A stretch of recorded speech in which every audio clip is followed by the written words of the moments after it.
तर पुढच्या बातमीकडे जाऊयात। महाविकास आघाडीमध्ये सांगलीच्या जागेचा तिढा शिगेला पोहोचलाय। कोल्हापूरच्या बदल्यात सांगलीच्या जागेचा विषयच नव्हता असं सतेज पाटील यांनी म्हटलंय। कारण ठाकरेंच्या सेनेने जो दावा केलाय तो काँग्रेस नेते सतेज पाटील यांनी फेटाळल्याचं कळतंय। सांगलीतून काँग्रेसकडून विशाल पाटीलचे उमेदवार असावेत असं देखील वक्तव्य सतेज पाटील यांनी केलेलं आहे।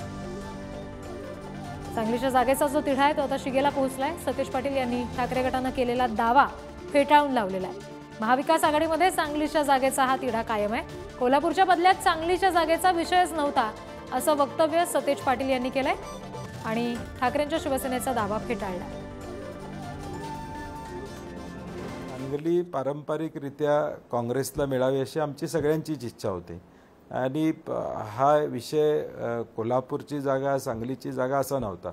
शेवटी विनेबिलिटी हा महत्त्वाचा विषय। शेवटी आता आम्ही महाविकास आघाडी कोणावर लढतोय तर भाजपवर लढतोय। भाजपचा एक खासदार कमी करणं हे मुळात ध्येय आहे आणि म्हणून आम्हाला काँग्रेस म्हणून वाटते की विशाल पाटील हे उमेदवार असतील तर ते चांगल्या पद्धतीने लढाई करू शकतील, चांगल्या पद्धतीने मतदान घेऊ शकतील आणि म्हणून अजून देखील शिवसेनेचा आग्रह आहे। आपण बघतोय की त्यांचा आग्रह प्रचंड प्रमाणात त्यात आहे, परंतु वरिष्ठ पातळीवर अजून चर्चा सुरू आहेत आणि काहीतरी मार्ग निघेल असं आम्हाला काँग्रेसपासून अपेक्षा आहे।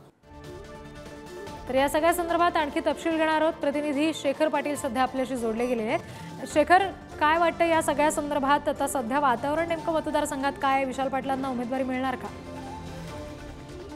रिद्धी, सतेज पाटील यांचं वाक्य जे आहे ते महत्वपूर्ण आहे। अजूनही सांगलीच्या जागेवरती चर्चा जी आहे ती वरिष्ठ पातळीवरती सुरू असल्याचं त्यांनी म्हटलंय। एकीकडे उद्धव ठाकरे यांनी सांगलीमध्ये येऊन चंद्रहार पाटील यांच्या उमेदवारीची घोषणा जाहीरपणे केलेली आहे। एकीकडे चर्चा सुरू असताना त्यांनी ही घोषणा जी आहे ती केलेली आहे असं देखील अनेकांनी म्हटलं। मात्र सध्या सतेज पाटील यांनी म्हटलेला विशाल पाटील हे त्या ठिकाणी काँग्रेसमधून निवडणूक लढू इच्छित आहेत आणि ते निवडून देखील येण्याची शक्यता आहे। आपली सर्वांची लढाई जी आहे ती भाजपच्या विरोधातली आहे। त्या ठिकाणी भाजपला हरवणारा, भाजपच्या विरोधात एक तगडा उमेदवार देण्यासाठी आपण विशाल पाटील यांच्या नावासाठी आग्रही आहे असं देखील त्यांनी म्हटलं। त्यामुळे नक्कीच या संदर्भातला निर्णय जो आहे तो वरिष्ठ पातळीवरती होईल आणि या ठिकाणी विशाल पाटील यांना उमेदवारी मिळावी याचे आम्ही देखील आग्रही आहे आणि तशा पद्धतीचा निर्णय देखील होईल असा विश्वास त्यांनी व्यक्त केलाय। दुसरीकडे उद्धव ठाकरे यांनी जी जागा जाहीर केली हा त्यांचा पूर्ण अधिकार देखील असल्याचं सतेज पाटील यांनी म्हटलं। त्यामुळे नक्कीच एक तिढा जो आहे तो सांगलीच्या जागेवरून सध्या तरी पाहायला मिळतोय। मात्र